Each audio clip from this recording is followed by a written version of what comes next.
வணக்கம் அன்பு மக்களே. இந்த பதிவில் நாம் பார்க்க இருப்பது 2024ஆம் ஆண்டு செப்டம்பர் மாத சிம்மராசி பலன் பகுதி 2. இந்த செப்டம்பர் மாதம் 17ஆம் தேதி செவ்வாய்க்கிழமை அன்று தமிழ் மாதமான புரட்டாசி மாதம் பிறக்கிறது. சிம்மராசி பலன் பகுதி 2இல்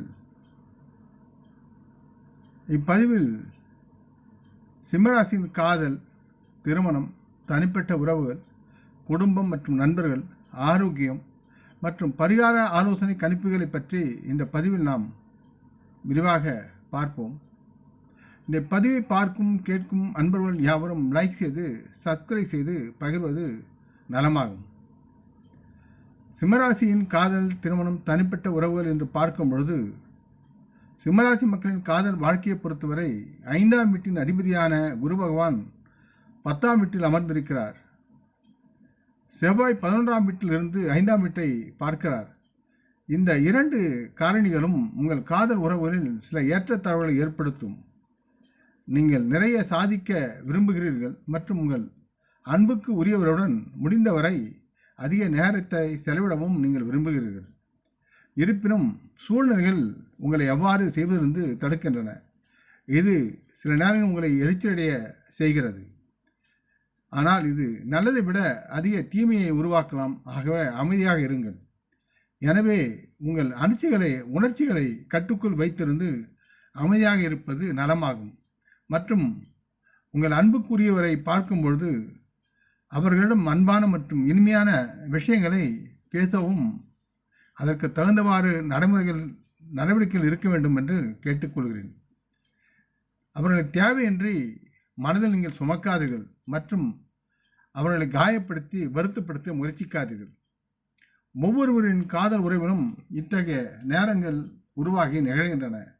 எனவே இந்த நேரத்தை கடக்க சற்று பொறுமையாக அனுமதிக்கவும் மற்றும் நல்ல நேரங்களை நீங்கள் எதிர்நோக்கி காத்திருக்கவும். நல்ல நாட்கள் வெகு தொலைவில் இல்லை, பக்கத்தில் இருக்கிறது. இறுதியில் காட்சிகள் யாவும் மாறி உங்களுடைய காதல் நிலைகள் வளம் பெருகும்.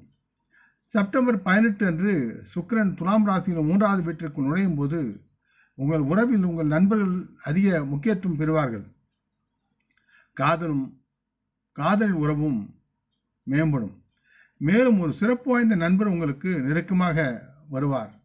சிம்மராசியின் மக்கள், நீங்கள் இன்னும் தனிமையில் இருந்தால் இந்த மாதத்தின் 2ஆம் பாதியில் யாராவது ஒருவர் உங்கள் இதயத்தில் குடியேற நீங்கள் ஒரு வழியை நீங்கள் அனுபவிப்பீர்கள். அவர்கள் குடியேறி நலமாக சமணமிட்டு உட்கார்வார்கள்.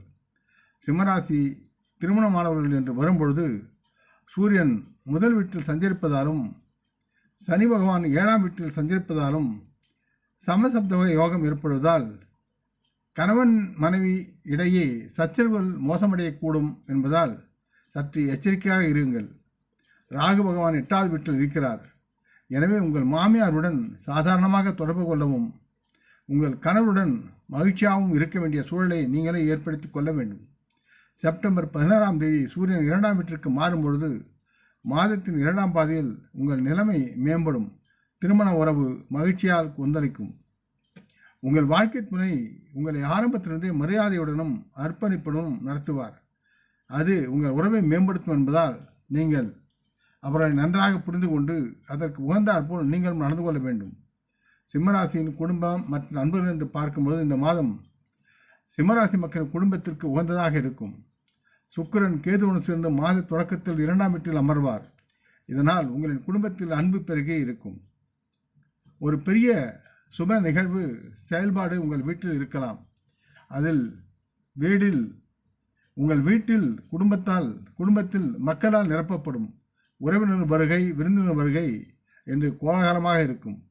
செவ்வாய் பகவான் உங்களின் 11ஆம் வீட்டில் அமர்ந்து உங்களின் 2ஆம் வீட்டை பார்ப்பதால் வீட்டில் உள்ளவர்கள் பணத்தை பெற சற்று கடினமாக உழைக்க வேண்டியதில்லை. வீட்டின் நிதி நிலைமை உங்களுக்கு சாதகமாக இருக்கும்.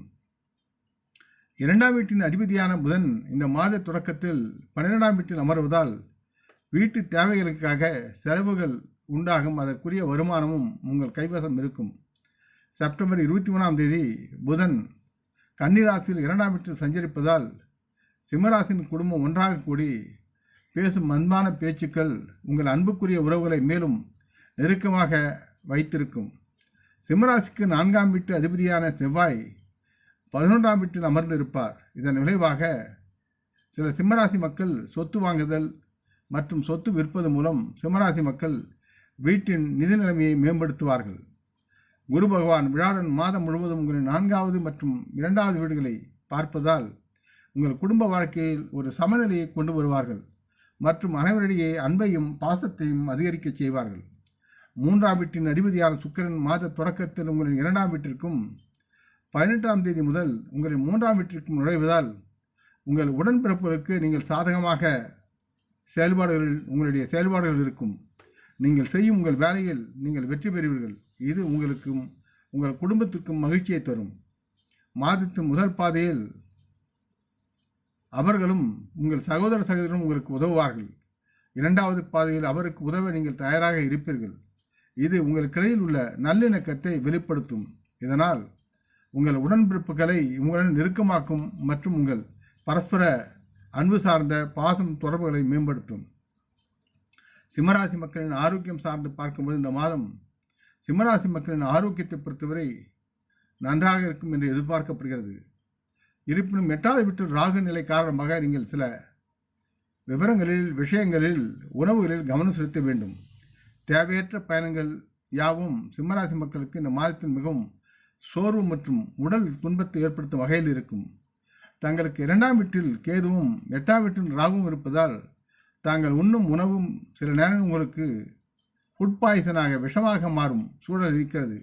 எனவே நீங்கள் உங்கள் உணவை சரியான கட்டுப்பாட்டில் சோதித்து உண்ண வேண்டும். அது வெளியில் உண்ணும்போது வீட்டில் உணவை நீங்கள் விரும்பி உண்ணலாம். சரியான நேரத்தில் உணவை எடுத்து சரியான அளவான உணவை நீங்கள் உட்கொள்ள வேண்டும். முடிந்தவரை அதிகமாக சாப்பிடுவதை தவிர்க்கவும். வறுத்த உணவுகள், காரமான உணவுகள் மற்றும் பழைய உணவுகளை தவிர்ப்பது உங்களுடைய தேகத்திற்கு நலமாக இருக்கும். உங்களுடைய ஆரோக்கியத்தை நீங்கள் பாதுகாக்கலாம். இந்த வழியில் உங்களின் உணவு பழக்கத்தை நீங்கள் கடைப்பிடித்தால் உங்கள் உடல்நல பிரச்சனைகளை கட்டுக்குள் நீங்கள் வைத்திருக்க முடியும். மேலும் நீங்கள் அதிகம் கஷ்டப்பட வேண்டியதில்லை. இந்த மாத தொடக்கத்தில் உங்கள் ராசி அதிபதியான சூரியன் உங்கள் முதல் வீட்டில் அமர்வதால் உடல் ஆரோக்கியம் மேம்படும். இந்த மாதத்தின் பிற்பாதையில் சூரியன் 2ஆம் வீட்டிற்கு சென்று ராகு கேதுவால் தாக்கம் பெறுவதனாலும் ஏற்கனவே இருந்த பிரச்சனைகள் சற்று குறையும். இதன் விளைவாக உங்கள் நோய் எதிர்ப்பு சக்தி பாதிக்கப்படலாம் என்பதால் சற்று ஜாக்கிரதையாக இருக்க வேண்டும். எனவே உங்கள் நோயிலிருந்து உங்களை பாதுகாக்க உங்கள் நோய் எதிர்ப்பு சக்தியை அதிகரிக்க ஊட்டச்சத்துக்களை உட்கொள்ளுங்கள். 2வது வீட்டில் செவ்வாய் மற்றும் வியாழன் சூரியனின் அம்சத்தால் மாதத்தின் 2ஆம் பாதையில் ஆரோக்கியம் மேம்படும். மேலும் உங்கள் சொந்த ஆன்மீக சக்தியின் அடிப்படையில் நீங்கள் ஆரோக்கியமாகவும் மகிழ்ச்சியாகவும் இந்த மாதத்தை நீங்கள் கடப்பீர்கள். சிம்மராசி மக்களுக்கு ஆலோசனை என்பது சிம்மராசி மக்களுக்கு பல வழிகளில் நல்ல அதிர்ஷ்டத்தை தரக்கூடிய சூழல் இருக்கிறது. நீங்கள் செய்ய வேண்டியதெல்லாம் உங்கள் திறனை நம்புவது மற்றும் உங்களுக்கு வரும் எந்த வாய்ப்பும் அதிகம் பயன்படுத்துங்கள், தவறவிடாதீர்கள். மற்றும் சிம்மராசி மக்கள் தாங்கள் செய்யும் வேலையின் மூலம் நல்ல ஒரு ஆதாய பலன் சார்ந்த முடிவுகளை பெறுவது உங்களுக்கு இயல்பாக உங்களுடன் இருக்கும். இதனால் உங்களுடைய இமேஜை உயர்த்துவதுடன் நல்ல பாராட்டுகளை பெற்று நலமாக நீங்கள் வாழக்கூடிய சூழல் இருக்கிறது. ஒவ்வொரு நாளும் செப்பு பாத்திர சூரிய பகவானுக்கு அர்க்யாவை வழங்குங்கள். சூரிய பகவானின் பீஜ மந்திரத்தை தினமும் ஓதுவதும் உங்களுக்கு நலமாகும். செவ்வாய்க்கிழமை அன்று உங்கள் மோதிர விரலில் சிறந்த தரமான சிவப்பு இரத்தின மோதிரத்தை செப்பு மோதிரத்தில் அணிவது மிகவும் பயனுள்ளதாக இருக்கும். இந்த பதிவை கேட்டு லைக் செய்து சப்ஸ்கிரைப் செய்து பகிரும் அன்பர்கள் யாவரும் வளமுடன் நலமாக தேக திரகாத்துராயில் ஆரோக்கியத்துடன் சகல விதமான தனதானிய ஆபரண ஐஸ்வர்யத்தை பெற்று சர்வகாரிய ஜெயத்துடன் வாழ்வாங்க வாழ வேண்டும் என்று இறைவன் பாதம் பணிகின்றேன். நாம் முன்னோர்களை மனமோந்து போற்றுவோம். வணக்கம், நன்றி.